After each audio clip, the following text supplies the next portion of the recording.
Liberty Nation with Tim Donner. Democrats have boxed themselves into a corner with an impeachment crusade they commenced the day Donald Trump was inaugurated, or even before. And as their impeachment inquiry nears its climax over these holidays, Republicans in the Senate should be licking their chops at the opportunity standing before them, while Democrats should be afraid, very afraid.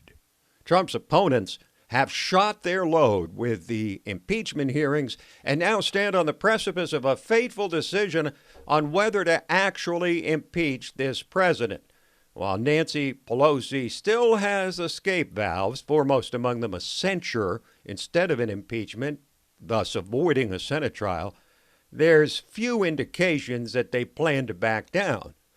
But on the other side of the aisle, far from feeling weighed down by the prospect of defending Trump's freewheeling politics of international diplomacy, this impeachment obsession has liberated Republican leaders to step up and defend a president whose popularity in the GOP has actually risen during the impeachment process. But it goes well beyond that. Trump and his allies have been forced to absorb relentless, scurrilous attacks and spectacular, unsubstantiated allegations against this president for as long as he's occupied the Oval Office. And a prospective Senate trial will provide them the perfect platform to seek their well-earned revenge. Just imagine the witnesses they could call and their chance to explore substantiated narratives left unexplored by the left's handmaidens in the media. And importantly, much of what they can expose we already know. No further investigation, for example, is required to know that Joe Biden's son Hunter profited from his father's position to the tune of millions of dollars from his Ukrainian benefactors, despite having no credentials. We know the former vice president arranged the firing of the prosecutor investigating his son's company. We also know Ukrainian officials dug up dirt leading to the prosecution of Trump aide Paul Manafort, and they made public statements condemning Trump during the 2016 campaign. We've long been aware that the Obama Justice Department and intelligence officials surveilled the Trump campaign. That means they spied on him. We've seen the breathtakingly hateful messages between Peter Strzok and Lisa Page about Trump and the insurance policy to make certain Trump would never get elected.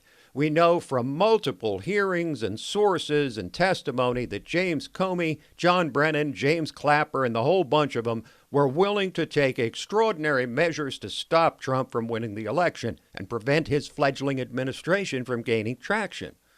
This line of inquiry would be particularly attractive to the GOP, with news that the Justice Department Inspector General is scheduled to release his report on FISA abuse by Obama's FBI on December 9th. And though the report may not reach truly damning conclusions, it will provide for sure a teachable moment for the electorate and an ideal confluence of events for the GOP.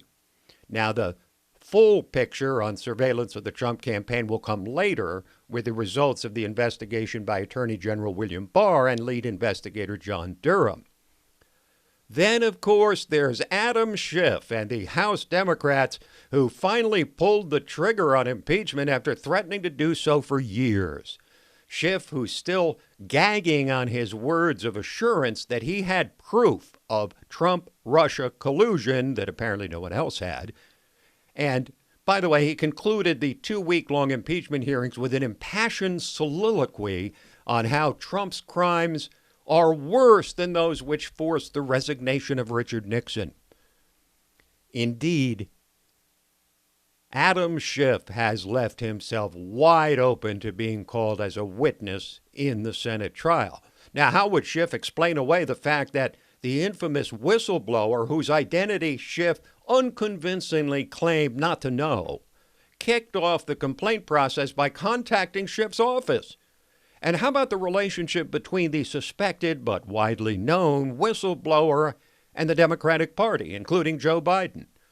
These established ties suggest a politically motivated charge from a deep state operative frustrated over his growing irrelevance to the point of trying to take down a sitting president. Now, all of this is not to say that Majority Leader Mitch McConnell and Lindsey Graham and their fellow Republican senators will necessarily pursue all of these paths of inquiry, but rather that they possess a virtual smorgasbord of potent narratives from which to choose. McConnell could choose to drag the trial out for maximum unmasking of the Democrats' treasure trove of indiscretions. This would give him the added benefit of taking 5 Democratic senators running for president, Elizabeth Warren, Bernie Sanders, Amy Klobuchar, Kamala Harris, and Cory Booker, off the campaign trail while they serve as jurors and likely damaging their candidacies. But McConnell could also opt for a truncated, a shortened trial and a quick verdict in order to avoid looking overly political and to magnify Trump's inevitable exoneration. By overplaying their hand, insisting on the removal of a president for actions that might widely be deemed inappropriate but hardly impeachable, Democrats are now on the verge of not only losing the issue, but also having it turned against them with the same level of force they used in their 3-year impeachment crusade, which is now reaching its climax. By demonstrating an unwillingness to let the voters decide on the magnitude of the issue, the Democrats, once they assemble and vote on actual articles of impeachment, will have shot their load many months before the voters go to the polls.